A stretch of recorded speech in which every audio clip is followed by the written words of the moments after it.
Talagang nakakapang-init ng dugo na nagawa pang tapunan ng pera ng mo't mayamang matanda, ang mo't buntis na naghihirap bago tangkaing agawin ng bata dahil lang baog ang bago niyang manugang.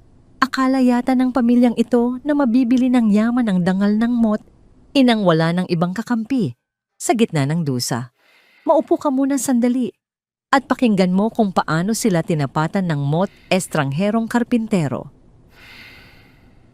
Ang alikabok sa kalsada ay naghalo sa pinong ambon, lumikha ng manipis na putik na kumapit sa mga gulong ng isang marangyang itim na sasakyan. Huminto ito sa tapat ng isang lumang bahay na gawa sa kahoy at pawid sa isang liblib na probinsya ng Quezon. Ang presensya ng ganoong klaseng sasakyan sa isang lugar kung saan ang mga tao ay naglalakad lamang o sumasakay sa mga lumang tricycle ay sapat na upang pukawin ang atensyon ng iilang nakatambay sa kanto. Ngunit para kay Lia ang pagdating ng sasakyang iyon ay hindi nagdala ng pagkamangha, kundi isang malamig na kaba na gumapang mula sa kanyang talampakan patungo sa kanyang sinapupunan. Si Lia ay 26 na taong gulang at sa kasalukuyan ay 7 buwang buntis. Nakatayo siya sa marupok na beranda ng kanyang bahay, nakahawak sa isang haligi na inaanay na habang ang isa niyang kamay ay automatikong napayakap sa kanyang malaking tiyan. Ang kanyang suot na kupas na bestida ay lumipad ng bahagya sa pag-ihip ng malamig na hangin. Tinitigan niya ang sasakyan. Alam niya kung sino ang nasa loob. Ang pamilyang nagparamdam sa kanya na siya ay isang dumi na pilit isinisiksik ang sarili sa isang malinis na palasyo. Bumukas ang pinto ng sasakyan. Isang driver na nakaputi ang mabilis na lumabas upang magbukas ng payong bago pa man makatapak sa putikan ang isang babaeng balot ng alahas at nag-uumapaw sa kayabangan. Siya si Doña Margarita, ang ina ni Carlo, ang ina ng lalaking nangako kay Lia ng buwan at mga bituin, ngunit naging duwag ng harapin ang galit ng sariling pamilya. Tiningnan ni Doña Margarita ang paligid ng may halatang pandidiri. Ang kanyang mga matang nakapinta ng maayos ay umikot pinagmamasdan ang tumutulong bubong at ang nakasampay na mga murang damit ni Lia. Nang magtama ang kanilang mga paningin, walang mababakas na awa sa mukha ng matanda. Tanging purong pagkasuklam lamang. Naglakad ang matanda papalapit sa beranda, ngunit huminto sa huling hakbang, tila nandidiring madumihan ang kanyang mamahaling sapatos. Tiningnan niya si Lia mula ulo hanggang paa. Huminto ang kanyang paningin sa umbok ng tiyan ng dalaga. Isang mapait na ngiti ang sumilay sa kanyang mga labi. Nagsalita si Doña Margarita, ang kanyang boses ay kalmado, ngunit may dalang talim na kayang humiwa ng kaluluwa. Sinabi niyang hindi niya maintindihan kung bakit pinipilit ni Lia na sirain ang buhay ng kanyang anak. Ipinaalala niya kay Lia na si Carlo ay nakatakdang ikasal sa isang anak ng politiko sa Maynila. Sa susunod na buwan, isang kasal na magliligtas sa kanilang negosyo. Ang bata sa sinapupunan ni Lia ayon sa kanya ay isang pagkakamali na hindi kailanman kikilalanin ng kanilang angkan. Nakagat ni Lia ang kanyang ibabang labi hanggang sa malasahan niya ang sarili niyang dugo. Pilit niyang pinipigilan ang pagtulo ng kanyang mga luha. Sinubukan niyang ipagtanggol ang kanyang sarili. Sinabing hindi siya humihingi ng anumang kayamanan, kundi ang panagutan lamang ni Carlo ang kanyang sariling dugo at laman. Ngunit bago pa man niya matapos ang kanyang pangungusap, binuksan ni Doña Margarita ang kanyang mamahaling bag. Kumuha ang matanda ng isang makapal na brown envelope. Walang pag-aalinlangan ibinato niya ito nang malakas patungo kay Lia. Tumama ang makapal na sobre sa dibdib ng dalaga bago bumagsak sa sahig na gawa sa kawayan. Ang lakas ng pagkakabagsak ay naging sanhi upang bumukas ang sobre. Nagkalat ang mga bungkos ng 1,000 piso sa maruming sahig. Tiningnan ni Doña Margarita ang pera, pagkatapos ay binaling muli ang tingin kay Lia. Sinabi niyang mayroong 500,000 piso sa sobreng iyon. Sapat na raw iyon upang ipalaglag ang bata sa isang tagong klinika o kung gusto man niyang buhayin ito, lumayo na siya at wag nang magpapakita pa kahit kailan. Binigyang diin ng matanda na yon na ang huling awa na matatanggap niya mula sa pamilya nila at kung magmamatigas pa siya, sisiguraduhin niyang wala siyang makukuhang kahit isang kusing at masisira ang kanyang buong buhay. Isang matinding katahimikan ang namayani. Ang hangin ay tila huminto sa pag-ihip. Nakatitig si Leah sa mga nagkalat na pera, 500,000 piso, para sa isang taong katulad niya na kumakain na lamang ng tuyo at kanin araw-araw. Ang halagang iyon ay katumbas ng kaligtasan. Ito ay pambili ng gamot ng gatas ng maayos na higaan para sa kanyang anak. Sa isang saglit na isip niyang tanggapin na lamang ito, lunukin ang kanyang natitirang dignidad upang mabuhay. Ngunit nang hawakan niya ang kanyang tiyan, naramdaman niya ang isang mahinang sipa mula sa sanggol. Isang sipa na tila nagpapaalala sa kanya na ang batang ito ay hindi isang produkto na nabibili ng pera. Ang batang ito ay may karapatang mabuhay nang walang bahid ng kahihiyan. Unti-unting nag-init ang dugo ni Leah. Ang takot na kanina ay bumabalot sa kanyang puso ay mabilis na napalitan ng nag-aapoy na galit. Ang galit ng isang inang inaapakan. Dahan-dahan siyang yumuko, inabot ang kanyang likod na kumikirot at isa-isang pinulot ang mga bungkos ng pera.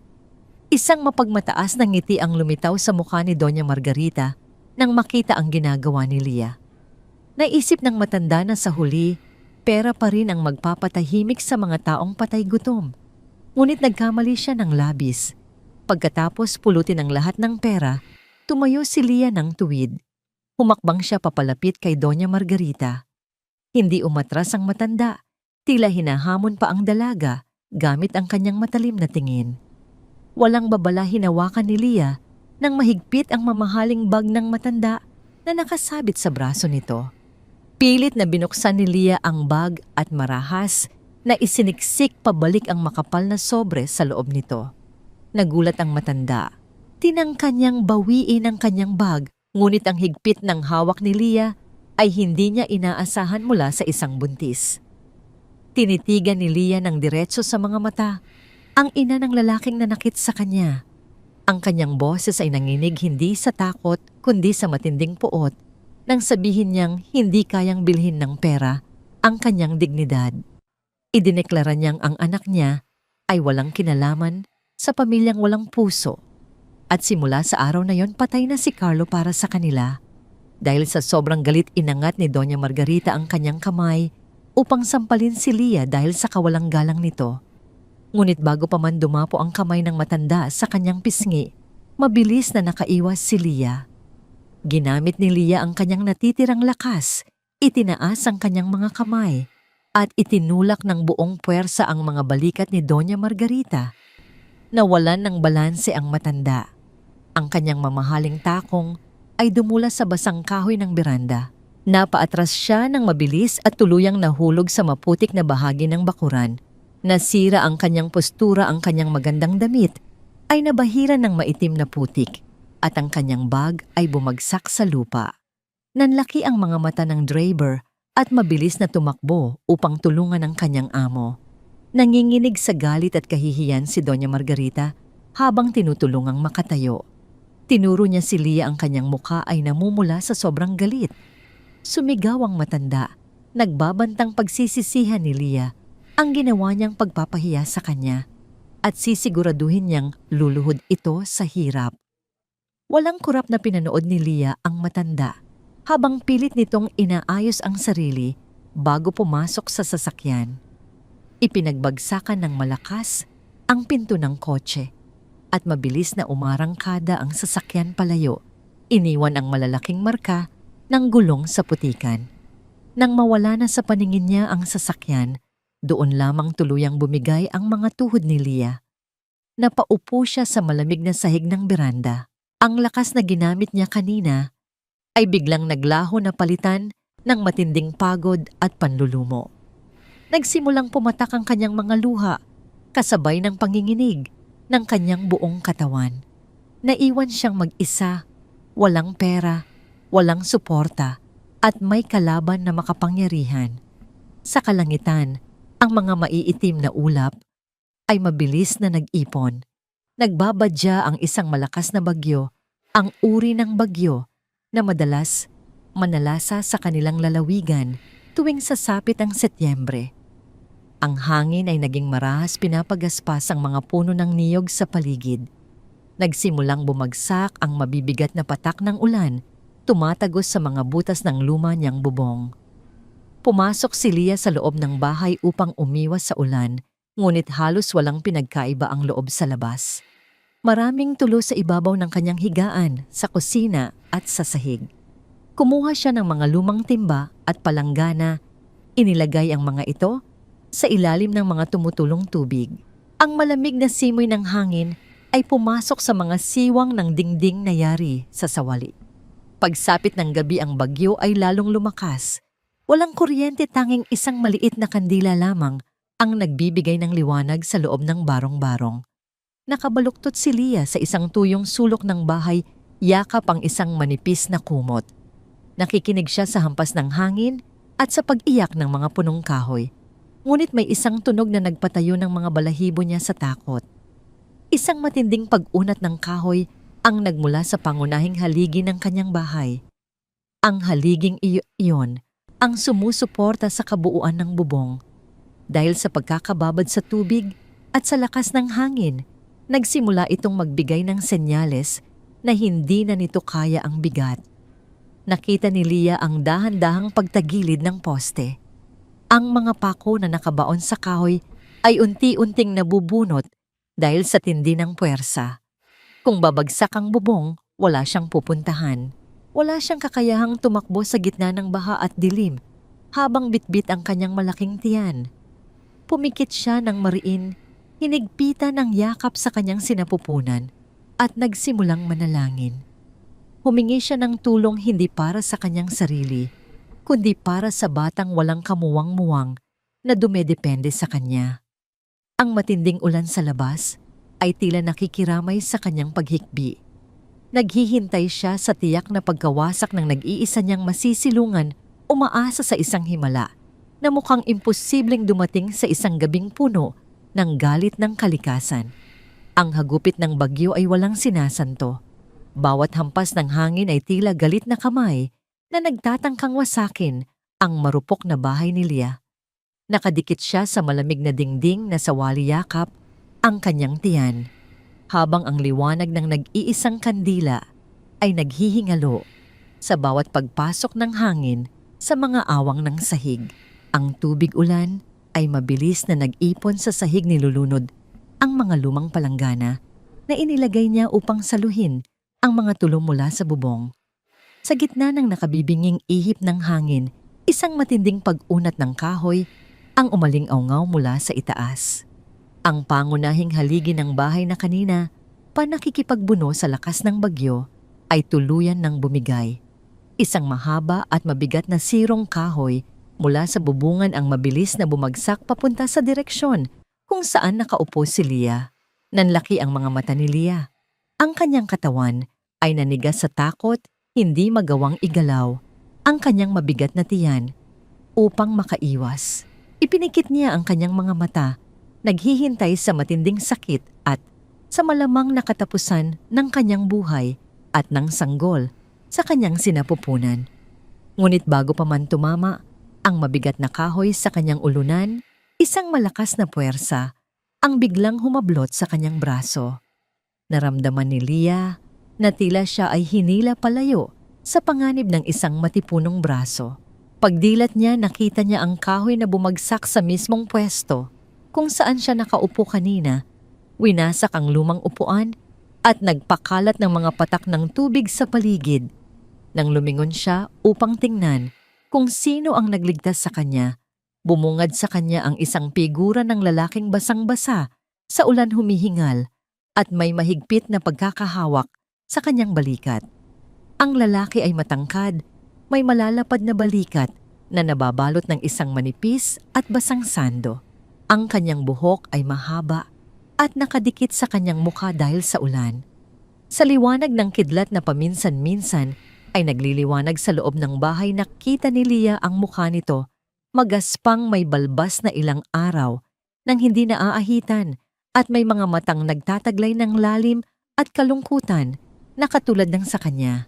Siya si Arturo, isang estrangherong karpintero na naghahanap lamang sana ng masisilungan mula sa bagyo nang marinig niya ang pagbigay ng bubong ng bahay.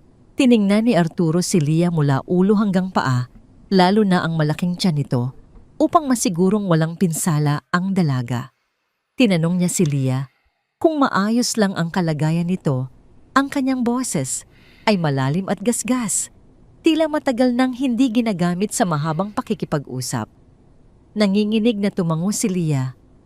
Ang kanyang puso ay nagkukumahog sa pagtibok. Hindi siya makapagsalita dahil sa halong gulat at takot. Ang presensya ng isang estrangherong lalaki sa loob ng kanyang bahay sa gitna ng gabi ay nagbigay sa kanya ng panibagong kaba. Automatikong umatras si Leah, isinandal ang sarili sa pader at mahigpit na niyakap muli ang kanyang tiyan bilang depensa. Naintindihan ni Arturo ang kilos ng dalaga. Dahan-dahan niyang binitawan ang balikat ni Leah at itinaas ang kanyang mga kamay bilang tanda na wala siyang masamang intensyon. Sinabi niyang napadaan lamang siya at naghahanap ng masisilungan, ngunit nang makita niyang bibigay na ang bahay, minabuti niyang pumasok. Ipinakita niya ang isang lumang kariton na gawa sa kahoy sa labas ng pintuan na natatakpan ng trapal at naglalaman ng kanyang mga gamit pang karpintero. Kasama ng kariton ay isang asong askal na nanginginig sa lamig, nagtatago sa ilalim nito. Huminga ng malalim si Leah, pinapakalma ang kanyang sarili. Kahit paano ang lalaking ito ay nagligtas ng 2 buhay ngayong gabi. Kung hindi dahil sa kanya, marahil ay duguan na siya at ang kanyang anak sa ilalim ng mga gumuhong kahoy. Kinabukasan humupa na ang bagyo. Ang sikat ng araw ay pilit na sumisilip sa mga ulap, nagpapakita ng pinsalang iniwan ng ulan sa paligid. Ang paligid ng bahay ni Leah ay naging isang malaking putikan. Ang mga sanga ng puno ay nagkalat at ang kanyang maliit na taniman ng kamote ay halos masira. Lumabas si Leah sa beranda balot ng makapal na kumot. Nakita niya si Arturo na nakaupo sa tabi ng kanyang kariton, kinakamot ang ulo ng kanyang asong askal na tinatawag niyang Bantay. Nang mapansin ni Arturo si Leah, tumayo siya at nag-ayos ng kanyang sarili. Kinuha niya ang kanyang mga gamit at akmang aalis na nagpasalamat sa kaunting silong na nakuha niya sa ilalim ng sirang bubong ng beranda. Ngunit pinigilan siya ni Leah. Tiningnan ng dalaga ang wasak na bahagi ng kanyang bahay, pagkatapos ay binaling ang tingin sa mga kasangkapang dala ni Arturo. Isang ideya ang pumasok sa kanyang isip. Wala siyang pera pambayad ng karpintero at wala rin siyang kakayahang kumpunihin ang bahay sa kanyang kalagayan. Ang lalaking ito ay mukhang walang tiyak na pupuntahan. Nilapitan ni Leah si Arturo at nag-alok ng isang kasunduan. Sinabi niyang maaari itong manatili sa lumang bodega sa likod ng bahay na hindi na ginagamit. Walang bayad ang upa at magbibigay siya ng pagkain araw-araw, kapalit ng pag-aayos ni Arturo sa kanyang sirang bahay. Nag-alinlangan noong una si Arturo. Matagal na siyang naglalakbay ng mag-isa mula nang iwan siya ng kanyang asawa at hindi siya sanay na magkaroon ng obligasyon sa ibang tao. Ngunit nang tingnan niya ang kalagayan ng buntis na babae sa harap niya at ang mukha nitong nagmamakaawa ng tahimik, hindi niya magawang tanggihan ang alok. Pumayag siya. Sa mga sumunod na araw, naging bahagi ng pang-araw-araw na tanawin si Arturo sa paligid ng bahay. Siya ay tahimik, madalas na walang kibo at nakatutok lamang sa kanyang trabaho. Inayos niya ang bumigay na haligi gamit ang mga matitibay na kahoy na pinulot niya sa gubat. Tinakpan niya ang mga butas sa bubong at pinatibay ang sahig na kawayan. Si Leah naman ay nagluluto para sa kanila gamit ang mga natitirang bigas at gulay na nasagip niya mula sa bagyo. Kahit magkasama sila sa iisang lugar, nanatili ang malaking pader ng pagdududa sa pagitan nila. Hindi nagtatanong si Leah tungkol sa nakaraan ni Arturo at hindi rin nanghihimasok si Arturo sa buhay ng dalaga. 2 taong sugatan na nagbabantay sa kanilang sariling mga anino. Isang hapon ng araw ay matinding sumisikat nagpapainit sa basang lupa na nagdudulot ng maalinsangan at nakakapasong singaw. Si Leah na nakasuot ng manipis na duster ay nagpasyang umigib ng tubig mula sa poso na nasa di kalayuan. Ang poso na yon ang tanging pinagkukunan ng malinis na tubig para sa buong lugar nila. Bitbit niya ang 2 malaking balde na yari sa plastik. Kahit mabigat ang kanyang tiyan, pilit niyang pinuno ang mga balde. Habang hinihila niya pataas ang mabigat na panalok, naramdaman niya ang matinding pagkirot sa kanyang ibabang likod. Ang pawis ay tumulo mula sa kanyang noo patungo sa kanyang leeg. Ang kanyang paningin ay nagsimulang magdilim at ang paligid ay tila umiikot. Napakawalan niya ang hawak na panalok na bumagsak ng malakas at unti-unting nanghina ang kanyang mga tuhod. Bago pa man siya tuluyang matumba sa basang semento ng poso, nakita ni Arturo ang nangyayari mula sa bubong na kanyang inaayos. Mabilis siyang bumaba, halos talon na ang ginawa mula sa 2 baitang ng hagdan at tumakbo palapit kay Leah. Nasalo niya ang dalaga bago ito tuluyang bumagsak. Ang mukha ni Leah ay maputla at ang kanyang paghinga ay mabigat. Walang pag-aalinlangan binuhat ni Arturo si Leah pabalik sa bahay. Inihiga niya ito sa kama at kumuha ng basang bimpo upang punasan ang mukha at leeg ng dalaga. Nang magkamalay si Leah, nakita niya si Arturo na may hawak na isang basong tubig, inaalalayan siyang makainom. Pinagalitan siya ng lalaki, sinabing hindi na dapat siya gumagawa ng mabibigat na trabaho sa kanyang sitwasyon. Ipinangako ni Arturo na siya na ang bahala sa pag-iigib simula sa araw na yon. Upang patunayan ang kanyang salita, hindi lang inigib ni Arturo ang mga balde kinabukasan. Gamit ang mga lumang kawayan at sirang alulod, gumawa siya ng isang simpleng sistema na direktang magsasali ng tubig ulan at tubig mula sa bukal papunta sa isang malaking imbakan malapit sa kusina ni Leah. Ginugol niya ang buong maghapon upang tapusin ito, hindi alintana ang pagod at sikat ng araw. Nang makita ito ni Leah, hindi niya mapigilan ang mapangiti. Para sa kanya ito ang unang pagkakataon matapos ang mahabang panahon na may isang taong nagmalasakit sa kanyang kapakanan. Kinagabihan, nagdala si Leah ng mainit na kape at nilagang kamote sa bodega kung saan natutulog si Arturo. Bahagyang nakabukas ang pinto ng bodega. Bago pa man siya kumatok, napansin niya ang lalaki na nakaupo sa sahig, may hawak na isang pirasong papel. Nakatalikod si Arturo at ang kanyang mga balikat ay bahagyang umaalon, tila nagpipigil ng matinding emosyon. Aksidenteng nabitiwan ni Leah ang isang kutsara na tumama sa baso ng kape. Lumingon si Arturo nang mabilis itinago ang papel sa kanyang bulsa. Ngunit bago niya ito tuluyang maitago, nakita ni Leah kung ano ito. Hindi ito isang ordinaryong papel, kundi isang luma at lukot na ultrasound ng isang sanggol. Ang mga mata ni Arturo ay namumula, naglalaman ng matinding sakit na matagal na niyang ibinabaon sa kanyang pagkatao. Tinitigan ni Leah ang lalaki. Nakikita sa kanya hindi ang isang matapang na karpintero, kundi isang amang nawalan ng anak. Walang salitang namutawi sa kanilang dalawa. Inilapag ni Leah ang pagkain sa maliit na mesa at tahimik na lumabas, nag-iwan ng isang malalim na katanungan sa kanyang isip. Sino ang batang nasa larawan at ano ang nangyari na nagtulak sa isang lalaking tulad ni Arturo na maglakbay ng walang patutunguhan? Sa paglapit ng gabi, ang katahimikan ng bukid ay bumalot sa kanila. Ang 2 pusong parehong iniwan ng tadhana ay unti-unting nahahabi ang kanilang mga buhay sa iisang bubong, hindi pa alam ang mga susunod na bagyo na magpapabagsak sa kanila mga bagyong hindi dala ng kalikasan, kundi ng mapanghusgang lipunan na nasa labas lamang ng kanilang pintuan. Ang umaga ay sumikat na may dalang kakaibang bigat sa hangin. Hindi ito ang bigat ng paparating na ulan, kundi ang bigat ng mga matang nakamasid at mga bibig na walang preno.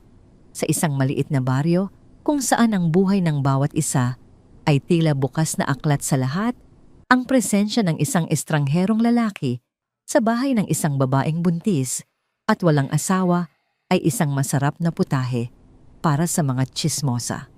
Si Tita Rosario, ang kinikilalang reyna ng mga usap-usapan sa kanilang lugar, ay hindi nag-aksaya ng panahon. Kasama ang dalawa pa niyang kumare, nilakad nila ang maputik na daan patungo sa bahay ni Lia. Ang kanilang mga mukha ay nakapinta ng huwad na pag-aalala, ngunit ang kanilang mga mata ay naghahanap ng dumi na maaari nilang ikalat sa buong barangay. Kasalukuyang nagwawalis si Lia sa kanyang maliit na bakuran nang maramdaman niya ang pagdating ng tatlong babae. Ang kanyang likod ay kumikirot na, ngunit pinilit niyang tumayo ng tuwid. Pagtingin niya sa tarangkahan, nakita niya si Tita Rosario na nakapamaywang ang matalas nitong paningin ay nakapako sa ginagawang bubong ni Arturo na nasa kabilang dulo ng bahay. Si Arturo ay nakatalikod abala sa pagpukpok ng mga pako at hindi napansin ang mga bisita. Lumapit si Tita Rosario nang walang pasintabi. Pumasok siya sa bakuran na parang siya ang may-ari ng lupa. Tiningnan niya si Lia mula ulo hanggang paa. Huminto ang kanyang paningin sa umbok ng tiyan ng dalaga at nagpakawala ng isang mapanuyang ngiti. Nagsimula siyang magsalita, ang kanyang boses ay sadyang nilakasan upang marinig ng sinumang dumadaan. Sinabi niyang balitang-balita na sa buong barangay ang ginagawang kabastusan ni Lia.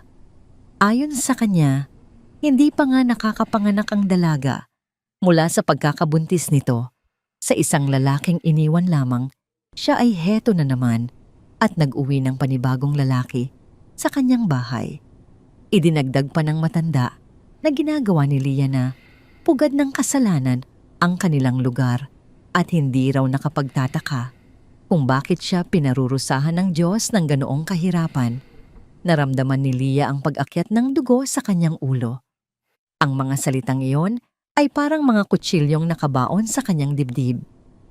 Pilit niyang ipinaliwanag na si Arturo ay isang karpintero lamang na tinutulungan siyang ayusin ang bahay kapalit ng pagkain at matutulugan. Ngunit ang kanyang mga paliwanag ay tinawanan lamang ng dalawang kumare ni Tita Rosario. Isa sa mga babae ay sumingit, sinabing walang lalaking tutulong ng libre kung walang nakukuhang kapalit tuwing gabi. Ang mga malisyosong salitang ito ay nagpatulo ng luha sa mga mata ni Lia. Nakaramdam siya ng matinding kahihiyan at galit. Ngunit ang kanyang panghihina dahil sa pagbubuntis ay pumipigil sa kanyang lumaban ng pisikal. Pinunasan ni Lia ang kanyang mga luha at matapang na tiningnan si Tita Rosario. Sinabi niyang wala silang karapatang humusga dahil wala silang alam sa mga pinagdadaanan niya.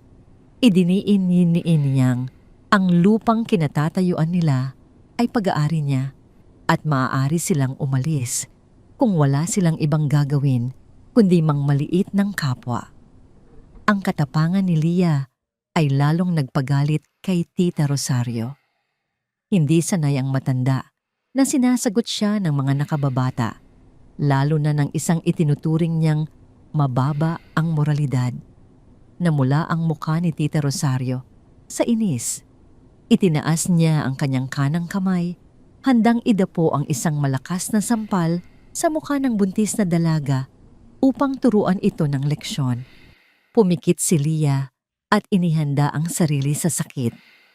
Ngunit ang inaasahang sampal ay hindi kailanman dumating. Isang magaspang at malaking kamay ang mabilis na pumulupot sa pulso ni Tita Rosario sa ere. Ang higpit ng hawak ay nagdulot ng gulat at panandali ang sakit sa matanda. Pagdilat ni Lia, nakita niya si Arturo na nakatayo sa kanyang tabi. Ang mukha ng lalaki ay madilim, ang kanyang mga panga ay nakakuyom ng matindi at ang kanyang mga mata ay naglalabas ng malamig na galit na kayang magpatayo ng balahibo ng sinuman. Marahas na itinulak ni Arturo ang braso ni Tita Rosario pababa naging sanhi upang mapaatras ang matanda at muntik ng matumba kung hindi inalalayan ng kanyang mga kasama. Ang gulat sa mukha ng tatlong tsismosa ay hindi maitago. Naglakad si Arturo patungo sa maliit na lamesang kahoy na ginagamit niya sa pagkakarpintero. Kinuha niya ang isang mabigat na martilyo. Walang babala ibinagsak niya ito ng buong lakas sa ibabaw ng lamesa. Ang matinding paghampas ng metal sa kahoy ay nagdulot ng malakas na alingawngaw na bumasag sa tensyon at nagpatigil sa paghinga ng tatlong babae. Humarap si Arturo kay Tita Rosario. Itinuro ang daan palabas ng tarangkahan gamit ang martilyong hawak niya. Ang kanyang boses ay mababa, ngunit bawat salita ay may diin na tila kulog na nagbabanta. Sinabi niyang wala silang karapatang manakit ng isang babaeng walang kalaban-laban, lalo na sa loob ng sarili nitong pamamahay. Binalaan niya ang mga ito na kung makikita pa niya silang umaaligid at naninira kay Lia, hindi siya magdadalawang isip na gamitin ang kanyang mga kasangkapan hindi para sa paggawa ng bahay, kundi para turuan sila ng leksyon. Ang pananakot sa boses ni Arturo ay sapat na upang tanggalin ang anumang tapang na natitira kay Tita Rosario. Namumutla at nanginginig ang mga labi. Dali-dali niyang inaya ang kanyang mga kumare na umalis. Bago tuluyang makalabas ng bakuran, sumulyap pa ang matanda. Tila nagtatangkang magsalita, ngunit isang masamang tingin lamang mula kay Arturo ang nagpatakbo sa kanila palayo sa maputik na kalsada. Nang makalayo na ang mga tsismosa, ibinaba ni Arturo ang martilyo. Tiningnan niya si Lia na ngayon ay nakaupo sa hagdan ng beranda.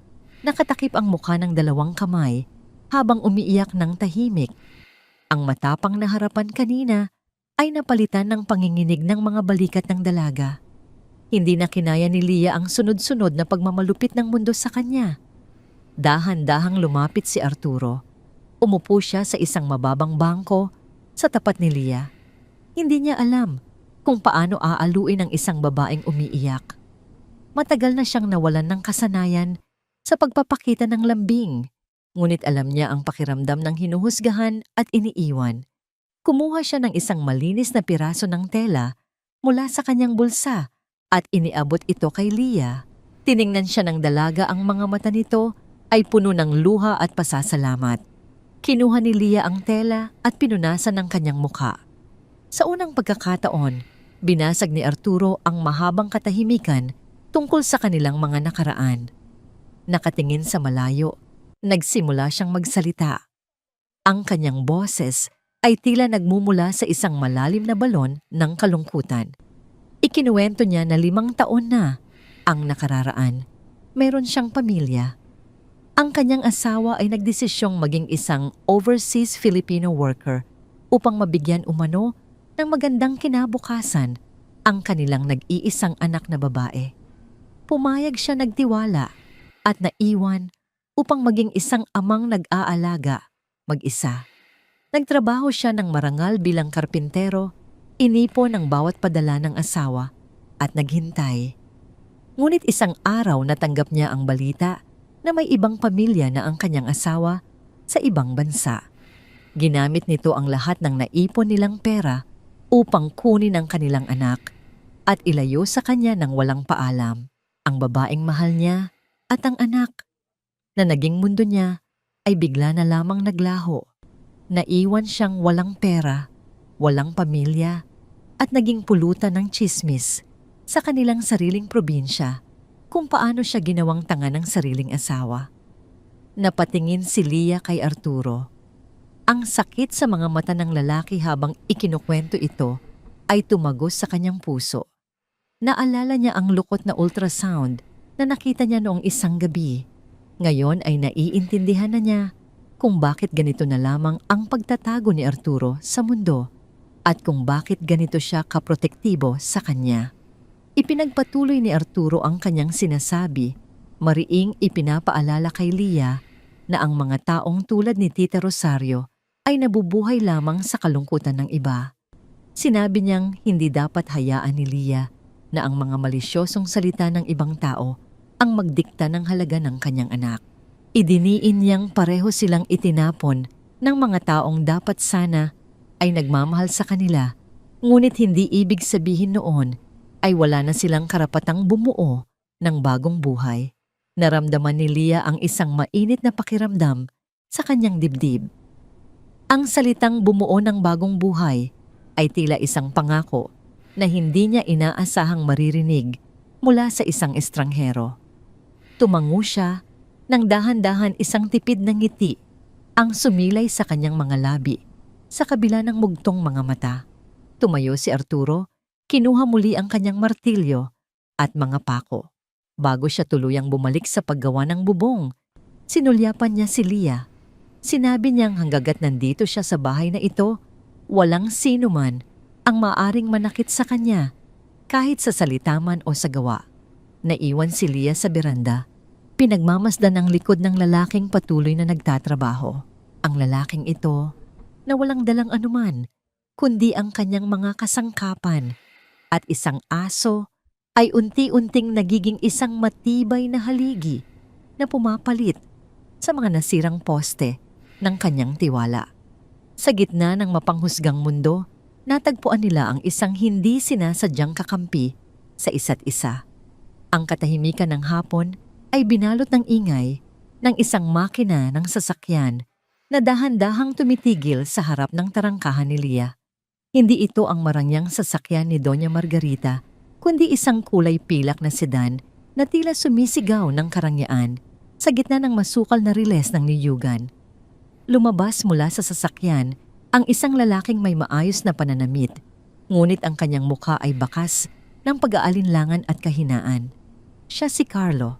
Nasa beranda si Lia, abala sa pagtitupi ng mga maliliit na lampin na hiniram niya sa isang kapitbahay.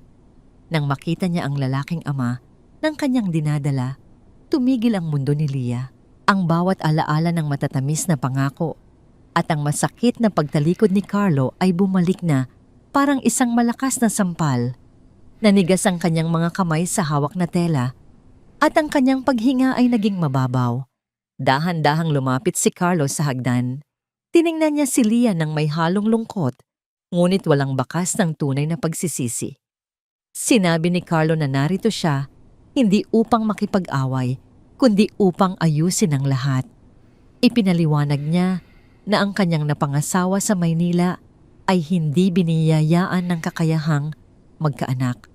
Dahil dito, ang kanyang ina na si Doña Margarita ay nagdesisyon na ang sanggol sa sinapupunan ni Lia ang magiging tagapagmana ng kanilang ari-arian. Isang mapait na tawa ang kumawala sa mga labi ni Lia. Hindi siya makapaniwala sa kapangahasan ng lalaking nasa harap niya. Tinanong niya si Carlo kung sa tingin ba nito ay isang kagamitan lamang ang kanyang anak na maaaring kunin at ibalik kung kailan nila gusto. Matapang niyang sinabi na wala nang puwang ang pamilya ni Carlo sa buhay niya at mas pipiliin pa niyang mamuhay sa hirap kaysa ipaubaya ang kanyang anak sa mga taong walang puso. Ngunit hindi tumigil si Carlo. Lumapit pa siya ng isang hakbang at hinawakan ng mahigpit ang braso ni Lia. Ang kanyang boses ay naging madiin at may halong banta. Sinabi niyang mayaman ang kanyang pamilya at kayang-kaya nilang kumuha ng mga abogado at impluwensya upang patunayan na hindi kayang buhayin ni Lia ang bata. Binigyang diin niya na kukunin nila ang sanggol sa ayaw at sa gusto ni Lia dahil iyon ang kagustuhan ng kanyang ina.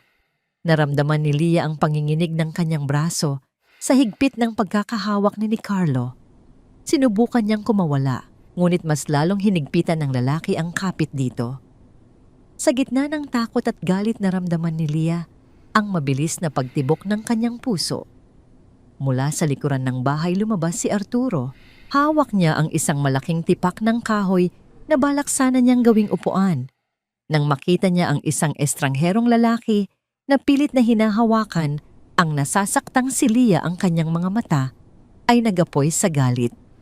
Binitiwan ni Arturo ang hawak na kahoy na lumikha ng isang mabigat na tunog sa lupa. Mabilis na humakbang si Arturo patungo sa beranda. Bago pa man makapagsalita muli si Carlo, hinawakan ni Arturo ang balikat ng lalaki at marahas itong iniharap sa kanya. Nang walang pag-aalinlangan binitawan ni Arturo ang isang matinding suntok na tumama ng direkta sa panga ni Carlo. Dahil sa lakas ng impact, nawalan ng balanse si Carlo.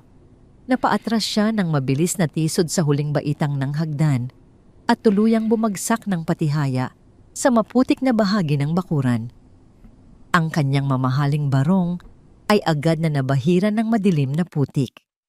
Humawak si Carlo sa kanyang panga na ngayon ay nagsisimulang mamaga habang ang kanyang paningin ay naguguluhan sa bilis ng pangyayari.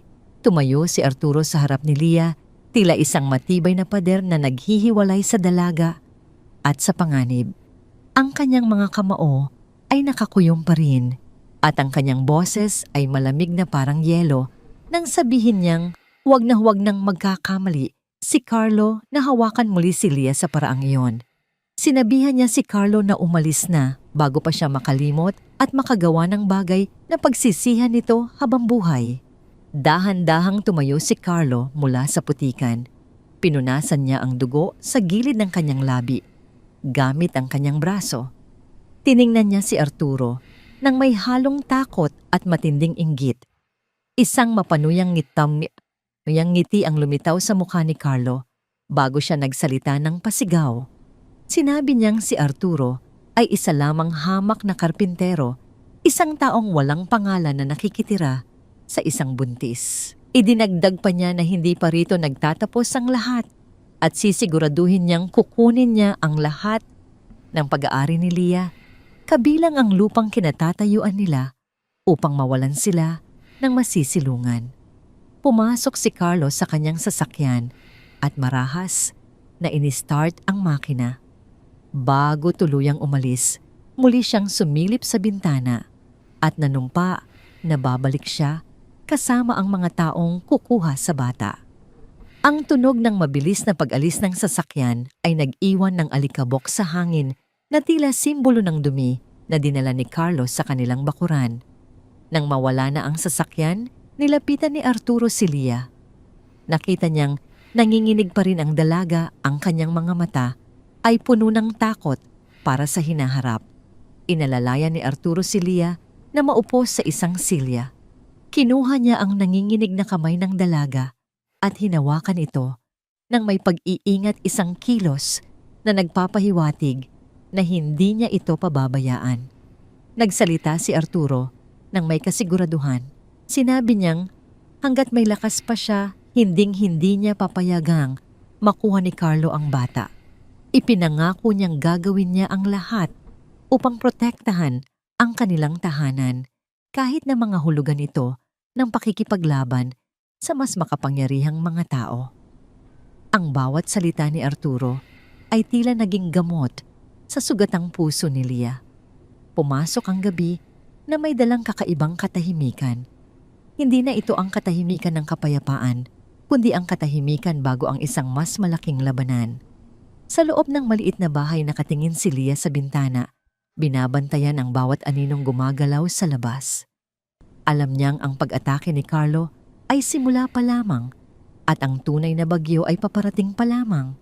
Ngunit sa tabi niya, nakita niya si Arturo na abala sa paghasa ng kanyang mga gamit sa ilalim ng liwanag ng gasera.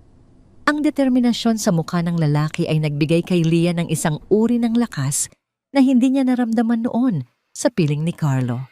Sa gitna ng banta at panganib, natagpuan niya ang isang kakampi na handang ibuwis ang lahat para sa isang pamilyang hindi naman sa kanya, ngunit itinuturing na niyang mundo. Ang sikat ng araw ay hindi pa tuluyang nakakapasok sa mga siwang ng dahon ng niyog nang bulabugin ng tahimik na umaga ng isang malakas at umuugong na tunog. Isang malaking dilaw na backhoe ang dahan-dahang gumagapang sa makipot na kalsada patungo sa lupain ni Lia. Sa likod nito ay 2 itim na sasakyan na nag-iwan ng makapal na alikabok sa hangin. Huminto ang makinarya sa tapat mismo ng bakod na kawayan na ginawa ni Arturo noong nakaraang linggo. Nasa kusina si Lia naghahanda sana ng mainit na salabat nang maramdaman niya ang panginginig ng lupa sa ilalim ng kanyang mga paa. Ang kanyang tiyan na ngayon ay nasa 8 buwan na at tila napakabigat dalhin ay nanigas sa kaba. Mabilis siyang lumabas ng bahay, inalalaya ng sarili sa hamba ng pinto. Bumukas ang pinto ng unang sasakyan at iniluwa nito si Doña Margarita. Nakasuot ang matanda ng isang magarbong bestida na tila pupunta sa isang salo-salo, may malaking sombrero upang protektahan ang kanyang kutis sa araw at mga alahas na kumikinang kahit sa malayo.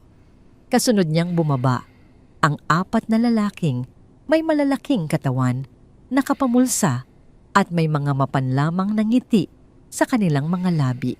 Sila ang mga tauhang binayaran upang tapusin ang trabahong hindi nagawa ni Carlo.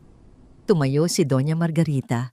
Sa labas ng bakod pinapaypayan ang sarili habang nandidiring tinitingnan ang paligid. Inutusan niya ang isa sa mga tauhan na buksan ang tarangkahan. Sinipa ng lalaki ang pintuang kawayan ng buong lakas naging sanhi upang mabali ang trangka nito at bumukas ng maluwang ang daan papasok sa bakuran. Mula sa likod ng bahay mabilis na tumakbo si Arturo, dala ang isang mahaba at matalim na itak na ginagamit niya sa pagputol ng makapal na sanga. Ang kanyang mukha ay nababalot ng matinding galit habang humahakbang siya paharap tinatakpan ng kabuuan ni Lia na nanginginig sa likuran niya. Itinutok ni Arturo ang itak pababa sa lupa, isang malinaw na babala na hindi siya aatras. Isang mapaklang tawa ang kumawala kay Doña Margarita. Itinaas niya ang isang kayumangging sobre at iwinagayway ito sa hangin. Ipinagmalaki niyang hawak niya ang mga papeles na nagpapatunay na ang lupang kinatatayuan ng bahay ni Lia ay matagal nang nakasangla at inilit na ng bangko dahil sa hindi pagbabayad ng yumaong mga magulang ng dalaga. Ayon sa matanda, binili ng kanyang pamilya ang lupa upang tayuan ng isang bodega. Binigyan niya sila ng 10 minuto upang lisanin ang lugar o kung hindi ipapabagsak niya ang bahay kasama sila sa loob. Nanlaki ang mga mata ni Lia. Ang lupang ito ang natatanging pamana ng kanyang mga magulang. Alam niyang may utang sila noon, ngunit matagal na itong nabayaran ng kanyang ama bago ito namatay. Pilit na kinuha ni Lia ang boses niya sa gitna ng takot. Isinumbat niya kay Doña Margarita na peke ang mga dokumentong yon at ginagamit lamang ng matanda ang pera at impluwensya nito upang pilitin siyang ibigay ang kanyang anak. Ngumiti ng nakakainsulto ang matanda. Lumapit siya ng ilang hakbang, hindi pinapansin ang presensya ni Arturo. Tiningnan niya si Lia mula ulo hanggang paa at nagsalita ng may matinding pagkutya. Sinabi niyang ang mga taong tulad ni Lia ay mga linta na kumakapit sa mga mayamang pamilya upang umangat sa buhay.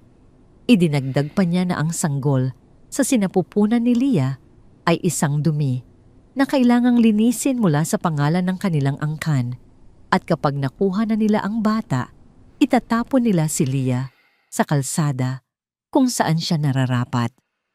Hindi na nakapagtimpi si Arturo.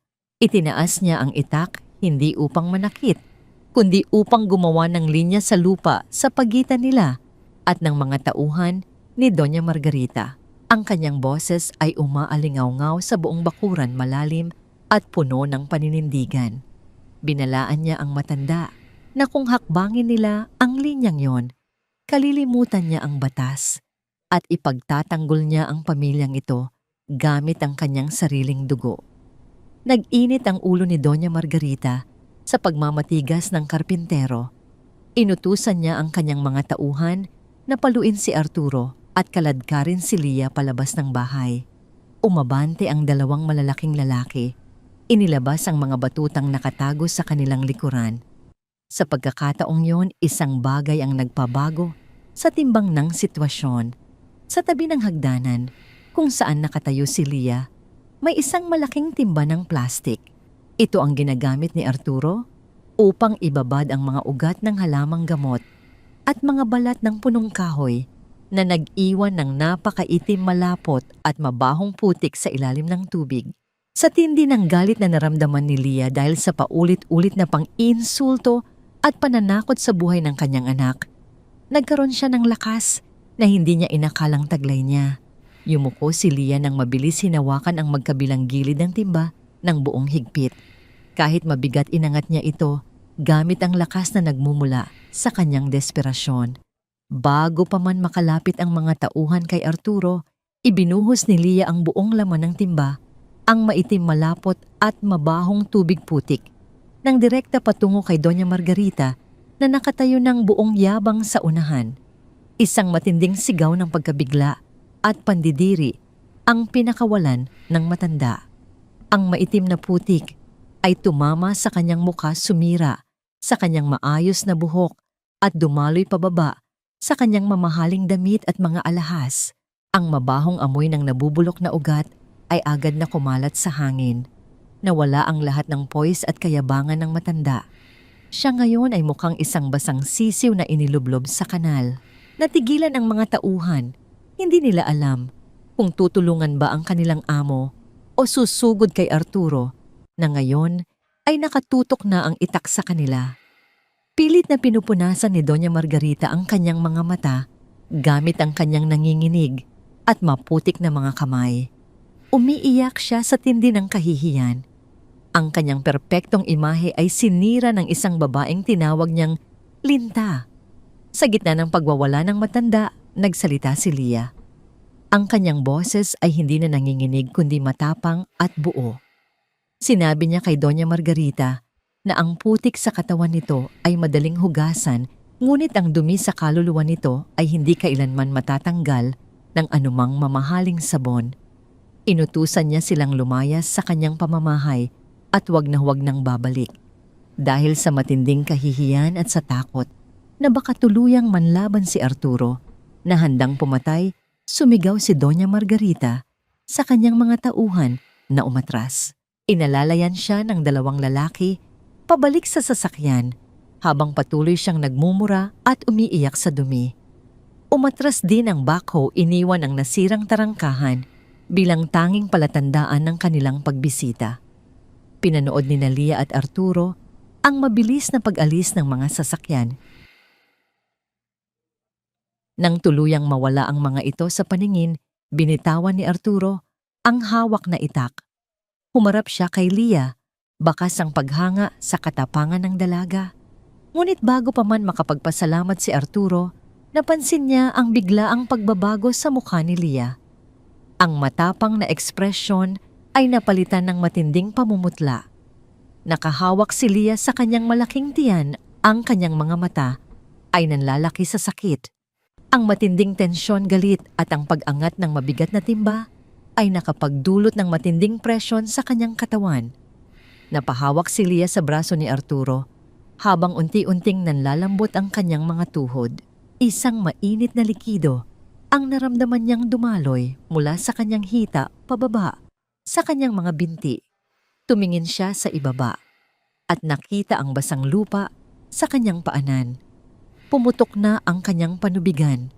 Ang mga contraction na inaasahan pa sana sa susunod na buwan ay bigla ang dumating ng walang babala. Isang matinding kirot ang gumuhit sa kanyang ibabang likod papunta sa kanyang puson na naging dahilan upang mapakapit siya ng mahigpit sa damit ni Arturo. Napadaing siya ng malakas, hindi na maitago ang sakit na pumipunit sa kanyang katawan. Nasalo agad ni Arturo ang dalaga bago ito tuluyang bumagsak. Ang panimulang patak ng ulan ay nagsimulang bumagsak mula sa madilim na kalangitan, hudyat ng panibagong bagyo. Binuhat ni Arturo si Leah, papasok sa bahay. Ang kanyang puso ay nagkukumahog sa takot. Alam niyang malayo ang bayan at ang kalsada ay tiyak na magiging putik na hindi kayang daanan ng sasakyan. Ang pinakamalaking pagsubok sa kanilang buhay ay hindi ang mga taong nais silang sirain, kundi ang mismong kalikasan na nagbabadyang kunin ang buhay ng ina at ng batang pilit nilang ipinagtatanggol. Inihiga ni Arturo si Lia sa kama.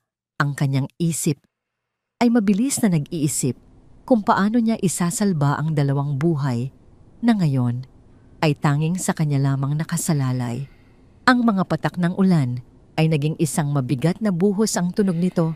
Sa yero ay tila isang nagmamadaling tambol na sumasabay sa mabibilis na tibok ng puso ni Arturo.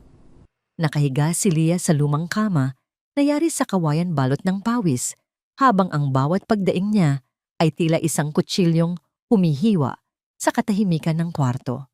Ang liwanag ng gasera ay nagbibigay ng nagbabagong anino sa kanyang mukha na pinipilipit ng sakit. Ang kirot ay dumarating ng sunod-sunod. Walang patid, walang pahinga.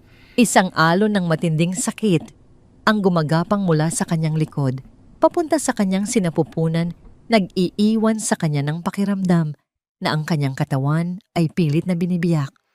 Napakapit siya ng mahigpit sa manipis na kumot ang kanyang mga kuko, ay bumaon sa tela. Ang kanyang mga mata ay nakapikit ng mariin, naghahanap ng lakas mula sa kadiliman. Alam ni Arturo na kailangan nila ng tulong. Ang bayan kung saan naroon ang pinakamalapit na paggamutan ay halos 2 oras ang layo kung maglalakad. Sa ganitong lagay ng panahon na ang daan ay isang malaking putikan, ang paglalakbay ay halos imposible. Walang sasakyang makakapasok at wala ring paraan upang makalabas sila ng mabilis. Isang pangalan ang pumasok sa isip ni Arturo, si Lola Consuelo. Ang matandang hilot na halos kabisado na ang lahat ng sikreto ng mga halamang gamot sa kanilang gubat. Siya ang tumulong sa pagsilang ng halos lahat ng bata sa kanilang baryo bago pa man magkaroon ng mga ospital. Ang bahay ni Lola Consuelo ay nasa kabilang dulo ng gubat, halos 30 minutong takbuhin kung malakas ang iyong tuhod at hindi ka matatakot sa dilim. Nilapitan ni Arturo si Lia. Hinawakan niya ang kamay ng dalaga na nanginginig sa sakit at lamig. Tinitigan niya si Lia ng diretso sa mga mata. Ang kanyang boses ay kalmado ngunit may diin isang boses na nagtatangkang magbigay ng lakas sa kabila ng sarili niyang takot. Sinabi niyang kukunin niya si Lola Consuelo. Ipinangako niyang babalik siya sa lalong madaling panahon at hindi niya ito iiwan ng matagal. Isang matinding pag-iling ang naging tugon ni Lia. Ang takot na maiwang mag-isa sa ganitong kalagayan ay mas matindi pa kaysa sa sakit na kanyang nararamdaman. Pilit siyang bumangon, humahawak sa braso ni Arturo, nagmamakaawa na huwag siyang iwan. Ngunit isang panibagong alon ng sakit ang dumating, mas malakas kaysa sa nauna na nagpabalik sa kanya sa pagkakahiga. Ang kanyang sigaw ay napalitan ng isang mahinang daing. Walang ibang pagpipilian si Arturo. Mabilis niyang inayos ang mga kailangan ni Lia. Nagpakulo siya ng tubig, naghanda ng mga malilinis na basahan. Sinindihan niya ang lahat ng kandila na mayroon sila upang magbigay liwanag sa madilim na kwarto. Bago siya umalis, iniabot niya sa kamay ni Lia ang isang maliit na kampanang tanso na nakasabit sa kanyang kariton. Sinabi niya ang kung sakaling lumala ang sitwasyon, kalimbangin lamang niya ito ng buong lakas at maririnig ito ng mga kapitbahay na nasa ibaba ng burol. Hinalikan ni Arturo ang noo ni Lia na basang-basa ng pawis. Muli niyang ipinangako na magmamadali siya. Pagkatapos noon, mabilis siyang lumabas ng bahay hinarap ang galit ng bagyo. Tumakbo siya ng buong bilis, hindi alintana ang matatalim na bato at madulas na putik. Ang kanyang paghinga ay naghahabol, ang kanyang mga binti ay nagsisimula ng mangawit. Ngunit ang larawan ng naghihirap na si Lia ang nagbibigay sa kanya ng lakas upang magpatuloy. Naiwan si Lia sa loob ng bahay. Bawat segundo ay tila isang oras. Ang bawat patak ng ulan ay tila isang paalala ng kanyang pag-iisa. Ang sakit ay nagiging mas madalas, mas matindi. Naramdaman niya ang matinding pressure sa kanyang puson, isang senyales na ang sanggol ay malapit ng lumabas. Nagdasal siya, humihingi ng tulong sa anumang banal na nilalang na nakikinig. Nanawagan siya sa kanyang yumaong ina, humihingi ng gabay at lakas. Samantala sa gitna ng gubat na rating ni Arturo, ang bahay ni Lola Consuelo, hinihingal at basang-basa, kinalampag niya ang pinto ng matanda. Nang bumukas ito, bumungad sa kanya ang isang maliit na babaeng may kulubot na mukha, ngunit may mga matang puno ng talino at karanasan. Nang marinig ni Lola Consuelo ang sitwasyon, hindi siya nag-aksaya ng panahon. Kinuha niya ang kanyang bag na naglalaman ng mga dahon langis at maliliit na gamit. Isinukbit niya ito at sumunod kay Arturo pabalik sa gubat. Habang naglalakbay pabalik, tila mas naging mabagal ang oras. Ang putik ay mas malalim at ang lakas ni Arturo ay unti-unti nang nauubos. Habang karga-karga ang matanda sa kanyang likod upang makatawid sa isang maliit na ilog na umapaw, naramdaman niya ang matinding pagod. Ngunit ang bawat daing na naririnig niya sa kanyang isipan mula kay Lia ay nagtutulak sa kanya na bilisan pa. Nang sa wakas ay marating nila ang bahay, bumungad sa kanila ang isang tanawin na nagpadurog sa puso ni Arturo. Si Lia ay halos wala ng malay. Ang kanyang paghinga ay mababaw, ang kanyang balat ay maputla at ang kumot sa ilalim niya ay nabahiran na ng dugo. Mabilis na kumilos si Lola Consuelo. Inutusan niya si Arturo na kumuha ng mainit na tubig at malinis na tela. Lumuhod siya sa tabi ni Lia at sinuri ang kalagayan nito. Ang kanyang mukha ay seryoso, nagpapahiwatig na ang sitwasyon ay mas malala kaysa sa kanyang inaasahan. Ang mga sumunod na sandali ay isang malabong halo ng mga utos ng mainit na tubig at ng mga daing ni Lia na muling nagkamalay. Si Lola Consuelo ay kalmado, ang kanyang mga kamay ay gumagalaw ng may kasiguraduhan. Inutusan niya si Lia kung paano huminga, kung kailan itutulak ang sanggol, at kung paano iipunin ang natitirang lakas. Si Arturo naman ay nakaluhod sa ulunan ni Lia, hinahawakan ang kamay nito, pinupunasan ang pawis sa noo nito, at paulit-ulit na bumubulong ng mga salitang nagpapalakas ng loob. Sa isang punto ang paghinga ni Lia ay tuluyang humina. Tila nawalan na siya ng lakas upang ituloy ang laban. Ang tibok ng puso ng sanggol na dinadama ni Lola Consuelo gamit ang kanyang mga daliri sa tiyan ni Lia ay unti-unting bumabagal. Naramdaman ni Arturo ang paglalamig ng kamay ni Lia. Ang paningin niya ay nanlabo dahil sa nagbabadyang mga luha. Yumuko siya malapit sa tenga ng dalaga. Ang kanyang boses ay nanginginig sa desperasyon. Nagmakaawa siya, sinasabing huwag siyang iwan. Sinabi niyang kailangan siya ng kanilang anak at kailangan niya si Lia. Nagsumamo siyang lumaban hindi lamang para sa sarili, kundi para sa kanila. Isang bagay sa boses ni Arturo, isang bagay sa init ng kanyang hininga, ang tila gumising sa natutulog na diwa ni Lia. Nagmulat siya ng kanyang mga mata, tinitigan niya si Arturo, at mula sa isang hindi malamang pinagmulan, nakakuha siya ng huling bugso ng lakas. Sa gabay ni Lola Consuelo, umiris si Lia ng buong puwersa. Isang mahabang sigaw ang kumawala sa kanyang mga labi, isang sigaw na naglalaman ng lahat ng kanyang sakit, takot at pag-asa. At sa huling pag-ire na yon, isang himala ang nangyari. Ang katahimikan ng gabi ay biglang napunit ng isang malakas at manipis na yak. Ang iyak ng isang sanggol na unang beses nakalanghap ng hangin ng mundo. Isang malusog na batang lalaki, maliit, ngunit perpekto ang lumabas sa mga kamay ni Lola Consuelo. Ngunit ang kanilang tuwa ay panandalian lamang. Pagkalabas ng bata, si Lia ay tuluyang nawalan ng malay. Ang kanyang katawan ay nanlambot at ang pagdurugo mula sa kanyang sinapupunan ay lalong lumakas, dumadaloy ng walang tigil at binabasa ang kama. Ang kanyang mukha ay nawalan na ng kulay tila isang estatwang wax na walang buhay. Ang katahimikan ay muling bumalik, mas nakakabingi kaysa sa dati, dahil ang iyak ng sanggol ay napalitan na ng isang nakakabahalang katahimikan ng isang inang nasa bingit ng kamatayan. Ang maliit na kwarto ay napuno ng isang mabigat na katahimikan. Ang iyak ng sanggol ay tumigil na napalitan ng tahimik na paghinga habang abala si Lola Consuelo sa paglilinis nito gamit ang malinis na tela.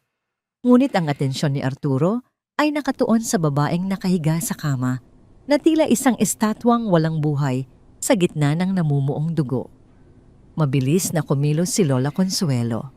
Matapos balutin ang sanggol sa isang malinis na lampin, maingat niya itong inilapag sa isang improbisadong kuna na ginawa ni Arturo. Pagkatapos ay binalingan niya si Lia. Ang mukha ng matandang hilot ay seryoso, nagpapakita ng malalim na pag-aalala. Inutusan niya si Arturo na kumuha ng isang bungkos ng tuyong dahon ng bayabas mula sa kanyang bag at ilaga ito sa pinakuluang tubig. Habang abala si Arturo, sa kusina ang kanyang mga kamay ay nanginginig sa paghahanda ng pinapagawa ng matanda. Si Lola Consuelo naman ay nagsimulang idiin ng mariin ang ibabang bahagi ng tiyan ni Lia. Ginamit niya ang bigat ng kanyang katawan upang subukang pigilan ang patuloy na pagdurugo. Ang kanyang mga labi ay bumubulong ng mga lumang dasal at orasyon, humihingi ng tulong sa mga espiritu ng kalikasan. Bumalik si Arturo, dala ang mainit na pinaglagaan. Ginamit ito ni Lola Consuelo upang linisin ang katawan ni Lia habang patuloy siyang naglalagay ng presyon sa sinapupunan nito. Ang bawat segundo ay tila isang habambuhay. Nakaluhod si Arturo sa tabi ng kama, hawak ang malamig na kamay ni Lia, ang kanyang mga mata ay nakapako sa mukha ng dalaga, naghahanap ng anumang senyales ng buhay. Wala siyang maramdamang pulso, wala siyang makitang paggalaw ng dibdib nito. Ang pag-asa ay unti-unting nauubos sa kanyang puso, napapalitan ng isang malamig at madilim na kawalan. Napahawak si Lola Consuelo sa dibdib ni Lia. Pumikit ang matanda, tila nakikiramdam sa isang bagay na hindi nakikita ng ordinaryong mga mata. Diniinan niya ang gitna ng dibdib ng dalaga nang paulit-ulit sinusubukang gisingin ang puso nitong tumigil na sa pagtibok. Hindi na nakatiis si Arturo. Ang pigil na emosyon ay tuluyan nang kumawala. Yumuko siya, isinubsob ang kanyang mukha sa kamay ni Lia at nagsimulang umiyak ng walang tunog. Ang kanyang buong katawan ay niyanig ng mga hikbi. Isinisigaw ng kanyang kaluluwa ang pangalan ni Lia. Paulit-ulit nagmamakaawa na huwag siyang iwan sa gitna ng dilim na muli na namang bumabalot sa kanyang buhay. At sa gitna ng kanyang pagtangis, isang bagay na tila isang himala ang nangyari. Isang mahinang pag-ubo ang narinig mula kay Lia. Isang halos hindi marinig na tunog na nagpatigil sa pag-iyak ni Arturo. Mabilis niyang itinaas ang kanyang ulo. Nakita niya ang bahagyang paggalaw ng mga pilikmata ni Lia. Dahan-dahan itong nagmulat ng mga mata, ang kanyang paningin ay malabo at naghahanap. Huminga ng malalim si Lola Consuelo, isang buntong hininga ng matinding ginhawa. Pinunasan niya ang pawis sa kanyang noo at tumango kay Arturo. Ang pinakamasamang bahagi ay tapos na. Ang dalaga ay lumaban at nanalo. Ang mga sumunod na araw ay isang mabagal na proseso ng paggaling. Si Lia ay nanatiling mahina, halos hindi makabangon mula sa pagkakahiga. Ang kanyang katawan ay tila piniga ng lahat ng lakas at ang kanyang balat ay nanatiling maputla. Ngunit sa bawat pagdaan ng araw, unti-unting bumabalik ang kulay sa kanyang mga pisngi at ang liwanag sa kanyang mga mata. Si Arturo ang naging kanyang mga kamay at paa. Hindi siya umalis sa tabi ni Lia maliban na lamang kung kailangan niyang magluto o mag-igib. Siya ang nagpapakain kay Lia. Isinusubo ang mainit na sabaw na gawa sa mga halamang gamot na itinuro ni Lola Consuelo. Siya ang nag-aalaga sa sanggol na pinangalanan nilang Zane isang pangalan na sumisimbolo sa isang bagong simula. Bihasa si Arturo sa pag-aalaga ng bata. Ang kanyang mga kamay na sanay sa paghawak ng martilyo at lagari ay naging napakalambot at maingat sa pagpapalit ng lampin at pagpapatulog kay Zane. Habang mahimbing na natutulog si Leah, kinakarga ni Arturo ang sanggol. Dinuduyan ito sa kanyang mga braso habang bumubulong ng mga lumang awitin na natatandaan pa niya mula sa kanyang kabataan. Pinapanood ni Leah ang bawat kilos ni Arturo mula sa kanyang higaan. Ang puso niya ay umaapaw sa isang emosyon na higit pa sa pasasalamat. Ang utang na loob na nararamdaman niya ay unti-unting nagiging isang mas malalim na pagtingin. Nakikita niya sa lalaking ito hindi lamang ang isang tagapagligtas, kundi isang ama, isang kasama, isang tahanan. Isang gabi, habang mahimbing na natutulog si Zane, sa kuna nagkaroon sila ng pagkakataong mag-usap. Nakaupo si Arturo sa sahig sa tabi ng kama habang si Leah ay nakasandal sa mga unan. Tinitigan ni Leah si Arturo nang may buong katapatan. Sinabi niyang wala siyang sapat na salita upang pasalamatan ito sa lahat ng ginawa nito para sa kanila. Ang kanyang boses ay mahina, ngunit puno ng damdamin. Sumagot si Arturo, sinabing hindi niya ginawa iyon dahil sa utang na loob. Ginawa niya iyon dahil iyon ang tama at dahil sa kaibuturan ng kanyang puso, itinuturing na niyang pamilya ang dalaga at ang bata. Sa pagkakataong yon naglakas loob si Leah na sabihin ang isang bagay na matagal nang naglalaro sa kanyang isipan. Tinitigan niya si Arturo at sa kabila ng pangamba, tinanong niya kung maaari ba niyang hilingin na maging opisyal na ama ito ni Zane, hindi lamang sa papel kundi sa puso. Sinabi niyang mas karapat dapat si Arturo sa titulong iyon kaysa sa tunay na ama ng bata na walang ginawa kundi manakit. Natigilan si Arturo. Tumingin siya kay Zane na natutulog pagkatapos ay binalik ang tingin kay Leah. Ang kanyang mga mata ay nagsimulang mamasa. Walang salitang namutawi sa kanyang mga labi, ngunit ang isang marahang pagtango ang naging kasagutan niya. Dahan-dahan siyang lumapit sa kuna. Maingat niyang binuhat si Zane na hindi man lang nagising. Inilapit niya ang sanggol sa kanyang dibdib at niyakap ito ng mahigpit. Isang patak ng luha ang dumaloy mula sa kanyang mga mata, isang luha na naglalaman ng lahat ng sakit ng nakaraan at ng lahat ng pag-asa para sa hinaharap. Sa sandaling iyon sa harap ni Leah, tinanggap niya ang responsibilidad hindi bilang isang obligasyon, kundi bilang isang biyaya.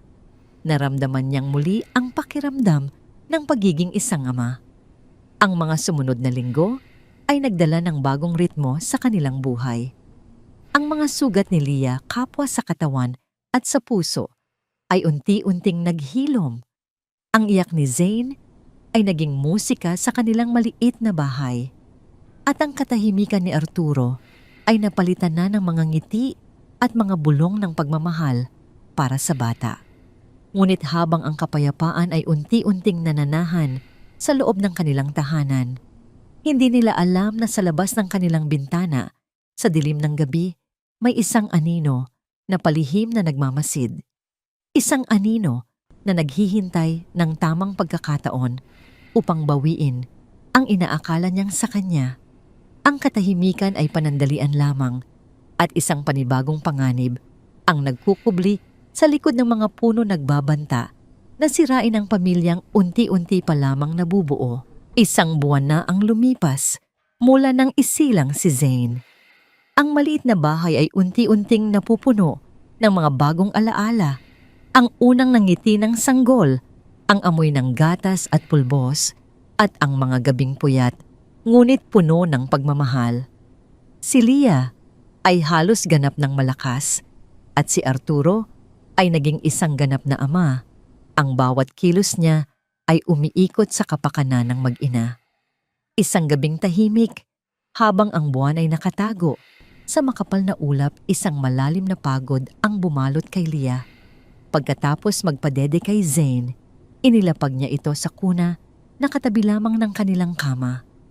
Ilang sandali pa siya ay nakatulog nang mahimbing isang uri ng pagtulog na matagal na niyang hindi naranasan. Si Arturo naman ay nagpaalam na pupunta sa kabayanan upang bumili ng karagdagang gamot para kay Lia, isang paglalakbay na aabutin ng halos 1 oras dahil kailangan pa niyang tawirin ang ilog. Sa gitna ng kanyang mahimbing na pagtulog, isang hindi maipaliwanag na pakiramdam ang gumising kay Lia. Ang katahimikan sa paligid ay tila masyadong malalim, masyadong walang laman. Agad na napabangon si Lia, ang kanyang puso ay biglang kumabog ng mabilis. Ang unang tiningnan niya ay ang kuna sa tabi ng kama. Bakas sa kanyang muka ang matinding pagkabigla nang makita niya itong walang laman. Mabilis niyang sinuri ang paligid ng kama, iniisip na baka nahulog ang bata, ngunit wala siyang nakita.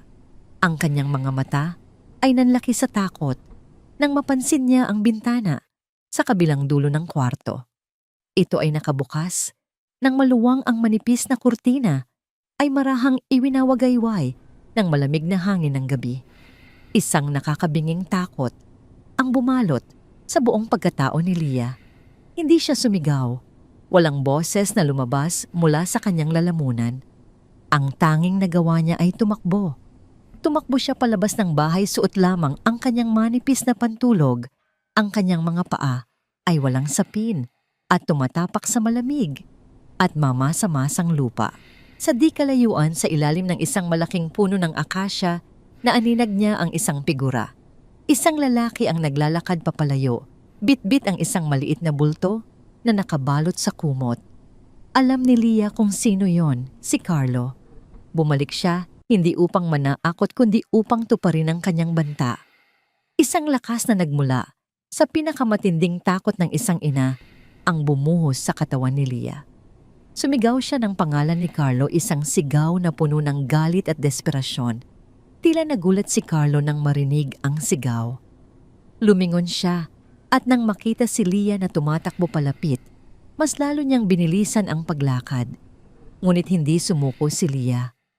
Kahit na masakit pa ang kanyang tahi at nanghihina pa ang kanyang katawan, pinilit niyang habulin ang lalaking kumukuha sa kanyang anak. Naabutan niya si Carlo malapit sa ilog. Mula sa likuran, dinambahan niya ito ng buong lakas, naging sanhi upang mawalan ng balanse si Carlo. Bumagsak silang dalawa sa damuhan. Mabilis na gumulong si Carlo upang protektahan ang sanggol mula sa pagkakabagsak. Sa pagkakataong yon, nagkaharap sila. Si Lia na may nag-aapoy na mga mata at si Carlo na may mukhang puno ng gulat at inis. Sinubukan ni Lia na agawin si Zane mula sa mga bisig ni Carlo, ngunit mas malakas ang lalaki.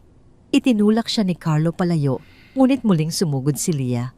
Sa gitna ng kanilang paglalaban, yumuko si Lia at kinagat ng buong diin ang braso ni Carlo na may hawak sa bata. Isang matinding daing ang kumawala kay Carlo. Dahil sa sakit, bahagya niyang niluwagan ang pagkakahawak kay Zane. Sinamantala ito ni Lia. Mabilis niyang hinablot ang kanyang anak at mahigpit na niyakap sa kanyang dibdib. Tumayo si Carlo, hawak ang kanyang braso na ngayon ay nagdurugo na. Ang kanyang mukha ay nagbago mula sa inis patungo sa matinding galit. Itinaas niya ang kanyang paa, handang sipain ang nakaupong si Lia upang muling mabawi ang bata. Ngunit bago pa man bumagsak ang kanyang paa, isang anino ang mabilis na gumalaw mula sa dilim. Isang mabigat na piraso ng kahoy ang humampas ng malakas sa binti ni Carlo.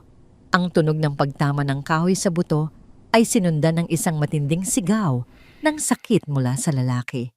Napaluhod si Carlo, hawak ang kanyang binti na ngayon ay tiyak na may lamat. Mula sa likuran niya, lumitaw si Arturo.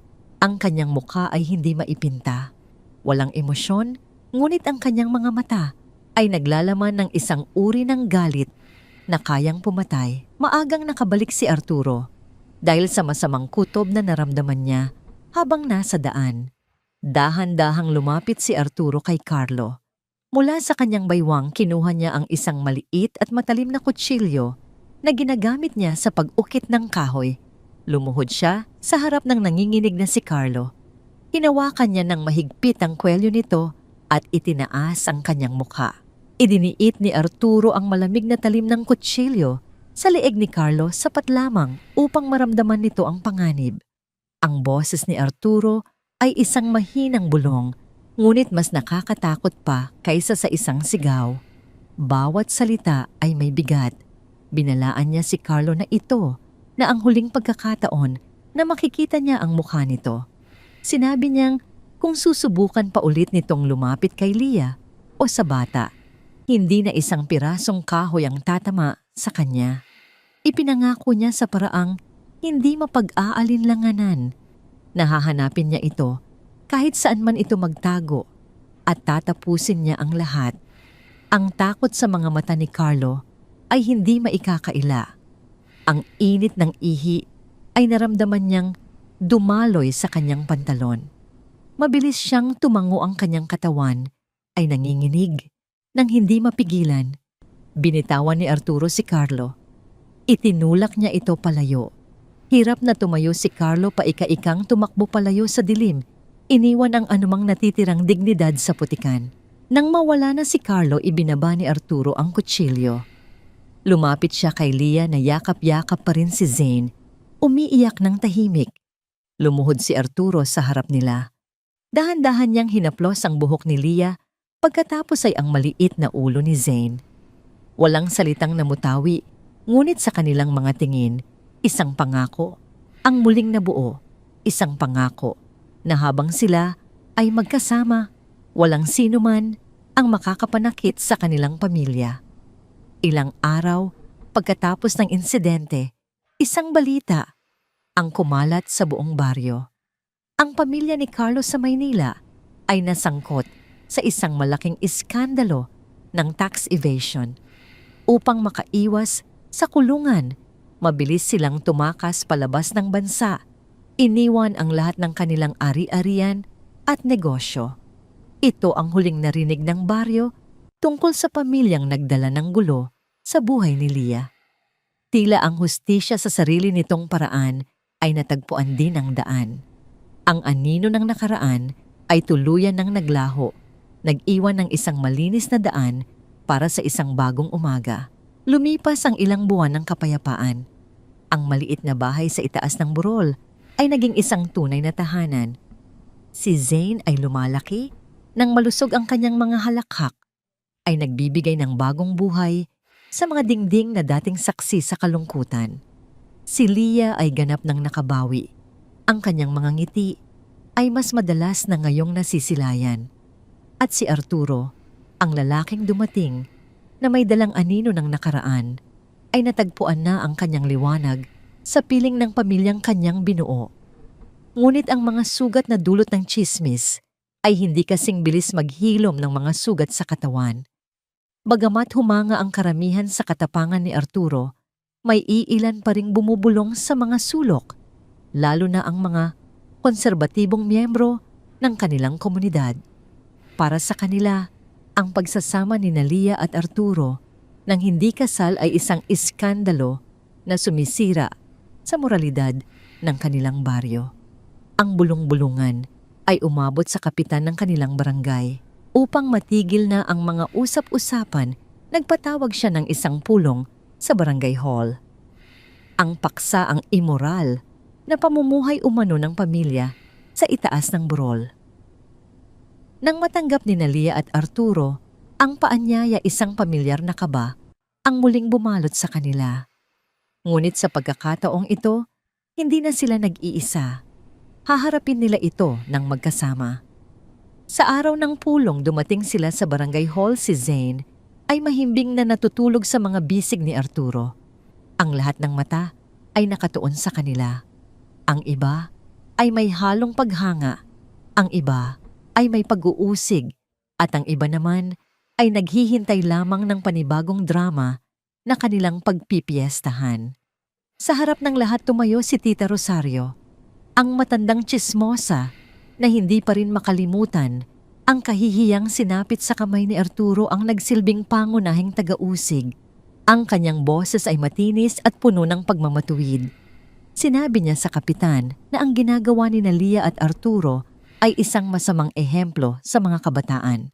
Ayon sa kanya, ang pagtira sa iisang bubong ng isang lalaki at babae nang walang basbas ng simbahan ay isang malaking kasalanan.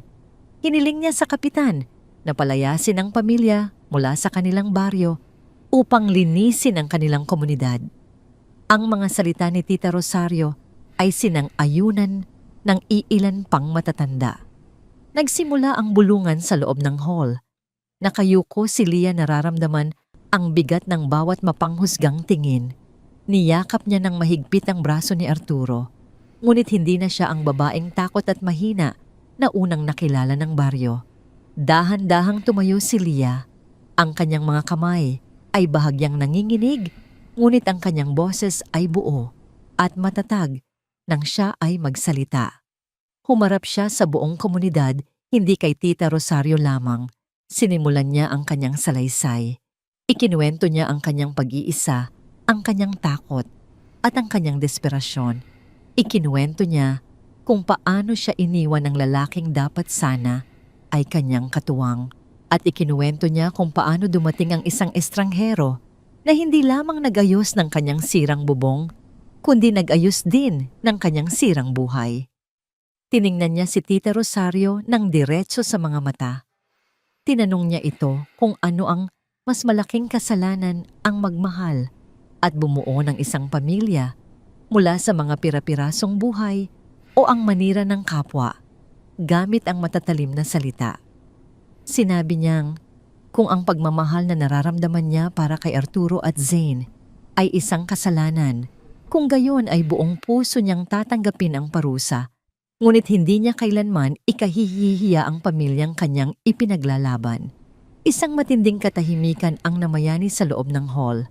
Ang lahat ay natigilan sa tapang at katapatan ng mga salita ni Lia.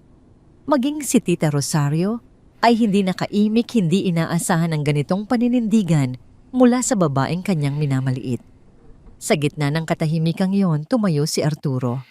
Inilipat niya si Zane sa kanyang isang braso at lumakad papunta sa gitna. Ang kanyang presensya ay nag-utos ng respeto. Walang sino man ang nangahas na magsalita. Tumingin si Arturo sa kapitan, pagkatapos ay sa buong komunidad. Ang kanyang boses ay malalim at umaalingaw-ngaw.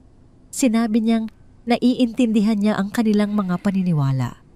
Ngunit idiniin niyang ang tunay na basbas ay hindi lamang nagmumula sa simbahan, kundi nagmumula sa Diyos na nakakakita sa dalisay na pagmamahalan at sakripisyo. Pagkatapos noon, ibinaling niya ang kanyang tingin kay Lia. Ang kanyang mga mata na dati puno ng lungkot ay ngayon ay nagniningning sa pagmamahal. Mula sa kanyang bulsa, kinuha ni Arturo ang isang maliit na bagay. Hindi ito isang mamahaling singsing na may diamante, kundi isang simpleng singsing na yari sa kahoy ng nara. Ito ay personal niyang inukit sa loob ng maraming gabi, pinakinis ng kanyang mga magagaspang na kamay at nilagyan ng maliliit na disenyo ng dahon at bulaklak. Sa harap ng lahat, sa gitna ng nakakabinging katahimikan ng barangay hall, dahan-dahang lumuhod si Arturo sa isang tuhod sa harap ni Lia. Hawak ang sanggol sa isang braso, itinaas niya ang singsing gamit ang kanyang kabilang kamay. Nagsalita siya, ang kanyang boses ay nanginginig sa matinding emosyon. Tinanong niya si Lia kung papayag ba itong maging asawa niya, hindi dahil sa utos ng komunidad, kundi dahil sa pagmamahal na kanilang binuo sa gitna ng unos. Ipinangako niya na ibibigay niya ang kanyang buong buhay upang alagaan at mahalin sila ni Zane. Tumulo ang mga luha mula sa mga mata ni Lia. Hindi ito luha ng kalungkutan, kundi luha ng purong kaligayahan. Sa gitna ng lahat ng tao, sa harap ng mga humuhusga sa kanya, ipinakita ng lalaking ito ang pinakadakilang patunay ng kanyang pagmamahal. Isang malakas na oo, ang kanyang isinagot sapat na upang marinig ng lahat. Sa sandaling iyon, ang katahimikan ay nabasag. Isang tao mula sa likuran ang nagsimulang pumalakpak. Sinundan ito ng isa pa at isa pa hanggang sa ang buong barangay hall ay napuno na ng masigabong palakpakan. Maging ang kapitan ay nakangiting pumapalakpak. Ang mga mukha na dati puno ng pag-uusig ay napalitan na ng mga ngiti at paghanga. Dahan-dahang isinuot ni Arturo ang singsing sa daliri ni Lia. Tumayo siya at niyakap ang kanyang mag-ina. Ang yakap na yon ay sumisimbolo sa kanilang tagumpay. Tumingin si Lia sa paligid. Nakita niya si Tita Rosario nakatayo sa isang sulok hindi pumapalakpak, ngunit hindi na rin galit. Ang kanyang mukha ay puno ng pagkatalo. Dahan-dahan siyang tumalikod at tahimik na lumabas ng hall, kinain ng sarili niyang anino. Ang huling paghuhusga ay tapos na at sa huli ang pag-ibig ang nanalo. Ang sikat ng araw sa madaling araw ay banayad na tumatagos sa mga dahon ng niyog, nagbibigay ng ginintuang liwanag sa bagong kumpuning beranda ng bahay ni Lia at Arturo. Ang amoy ng sariwang kape at sinangag ay humahalo sa halimuyak ng mga bulaklak ng dapo na nakasabit sa bintana. Isang espesyal na araw ito para sa buong baryo, ang araw ng pag-iisang dibdib ng 2 taong naging simbolo ng katatagan sa gitna ng unos.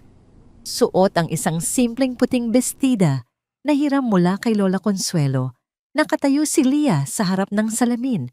Wala siyang mamahaling alahas, tanging ang singsing na kahoy na inukit ni Arturo ang nagniningning sa kanyang daliri. Ang kanyang mukha ay hindi na bakas ng takot o gutom. Pinalitan na ito ng kapayapaan na tanging ang tunay na pagmamahal lamang ang makakapagbigay. Sa labas suot ang isang malinis na barong Tagalog na gawa sa murang tela. Abala si Arturo sa pag-aayos ng mga upuan sa bakuran. Ang kanyang asong si Bantay ay masayang kumakawag ang buntot sa kanyang tabi. Dumating si Padre Antonio ang pari na dati naghusga sa kanila, ngunit ngayon ay may bitbit ng ngiti at isang banal na aklat. Ang kanyang presensya ay tanda ng pagkilala ng simbahan sa kabanalan ng kanilang pagsasama. Ang seremonya ay payak ngunit puno ng luha ng kagalakan. Sa ilalim ng malaking puno ng akasya sa harap ng kanilang mga kaibigan at kapitbahay na dati nagduda sa kanila nangako, sina Lia at Arturo, na magsasama sa hirap at ginhawa. Nang itanong ng pari kung tinatanggap ba nila ang isa't isa, ang kanilang mga sagot ay hindi lamang narinig ng mga tao, kundi naramdaman ng buong kalikasan. Pagkatapos ng pagbabasbas, binuhat ni Arturo si Zane na ngayon ay malusog na sanggol at itinaas ito patungo sa langit, isang pag-aalay ng pasasalamat para sa buhay na kanilang ipinaglaban. Lumipas ang mga taon na tila isang mabilis na daloy ng ilog. Ang lupain ni Lia ay hindi na isang masukal na riles. Ito ay naging isang masaganang taniman. Ang mga puno ng manggabayabas at saging na itinanim nila ay nagsimula ng mamunga. Ang maliit na bahay ay nadagdagan ng isang silid dahil dumating ang isa pang biyaya sa kanilang buhay, isang batang babae na pinangalanan nilang Mia na may mga mata ni Arturo at ang nangiti ni Lia. Isang hapon habang naglalaro sina Zane at Mia sa ilalim ng mga puno, isang hindi inaasahang bisita ang dumating. Isang dalagita na may dalang backpack ang dahan-dahang pumasok sa kanilang tarangkahan. Ang kanyang muka ay pamilyar kay Arturo, tila isang anino mula sa kanyang nakaraan na matagal na niyang ipinagdarasal na muling makita. Siya si Sia, ang anak ni Arturo mula sa kanyang unang asawa. Napatigil si Arturo sa kanyang ginagawang upuan. Ang hawak niyang katam ay dahan-dahang nalaglag sa lupa. Nanlabo ang kanyang paningin dahil sa luhang pilit niyang pinipigilan. Tumakbo si Sia patungo sa kanyang ama at niyakap ito ng napakahigpit. Humihikbi ang dalaga, humihingi ng tawad sa lahat ng taon na nawala sila sa isa't isa. Ipinaliwanag ni Sia na nang tumanda siya, nalaman niya ang katotohanan tungkol sa ginawa ng kanyang ina at pinangako niya sa sarili na hahanapin niya ang kanyang tunay na ama. Tinanggap ni Lia at Arturo si Sia ng buong puso. Walang bakas ng galit, tanging pagpapatawad lamang. Sa hapagkainan ng gabing iyon, habang magkakasama ang buong pamilya, naramdaman ni Arturo na ang huling pira-piraso ng kanyang pusong nawasak ay tuluyan ng nabuo. Ang kanyang nakaraan at kasalukuyan ay nagtagpo upang bumuo ng isang mas magandang hinaharap. Ikinuwento ni Arturo kay Sia ang bawat haligi ng bahay, ang bawat butas ng bubong na dati tumutulo at kung paano naging saksi ang lupang yon sa kanilang pakikibaka. Ipinakita niya ang dalawang hayop na matagal na niyang inaalagaan, isang puti at isang may mantsa na kambing na tinatawag niyang Pag-asa at Alaala. Ang mga ito ang nagpaalala sa kanya na bawat simula ay may dalang bigat, ngunit bawat hakbang ay may dalang liwanag. Habang papalubog ang araw sa likod ng mga bundok ng Quezon, naupo sina Lia at Arturo sa beranda. Nakasandal ang ulo ni Lia sa balikat ni Arturo habang pinapanood nila ang kanilang tatlong anak na nagtatawanan sa bakuran. Ang dating nakabibinging katahimikan ng burol ay napalitan na ng musika, ng buhay ng mga kwentuhan ng mga asong tumatahol, ng masaya at ng kaluskos ng mga dahon sa hangin. Nagsalita si Lia ng napakahina, sinasabing hindi niya akalain na ang isang gabing puno ng bagyo at kawalan ng pag-asa ay magdadala sa kanya sa ganitong uri ng langit sa lupa.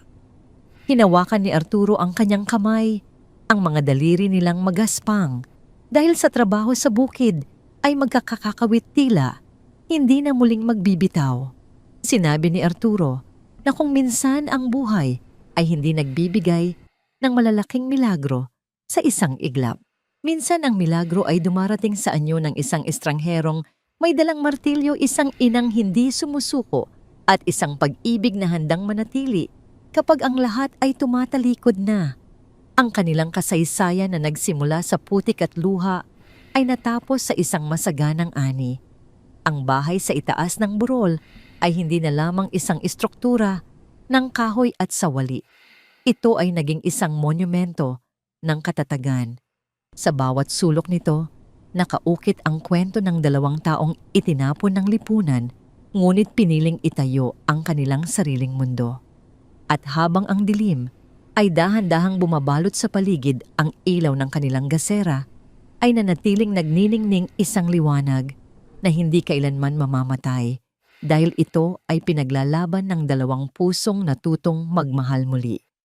Dito nagtatapos ang kanilang mahabang paglalakbay, hindi sa isang dulo, kundi sa isang walang hanggang simula. Sapagkat sa bawat paglubog ng araw, may pangako ng isang bagong umaga. At sa bawat pusong sugatan, may pagkakataon para sa isang bagong pag-ibig na mas matibay pa sa anumang bagyo. Minsan mas nakakatakot pa ang talim ng dila ng inhunggoy sungkwan kaysa sa tindi ng bagyo, lalo na kapag pilit nilang hinuhusgahan ang pamilyang nagsisimula pa lang bumangon. Bakit ba ang daling magtapon ng kahihiyan sa kapwa, pero ang hirap makita ang kabutihan ng pusong handang tumulong ng walang kapalit? Nalulungkot ako para sa kanila dahil kailangan pa nilang dumaan sa matinding pag-uusig para lang makamit ang kapayapaan.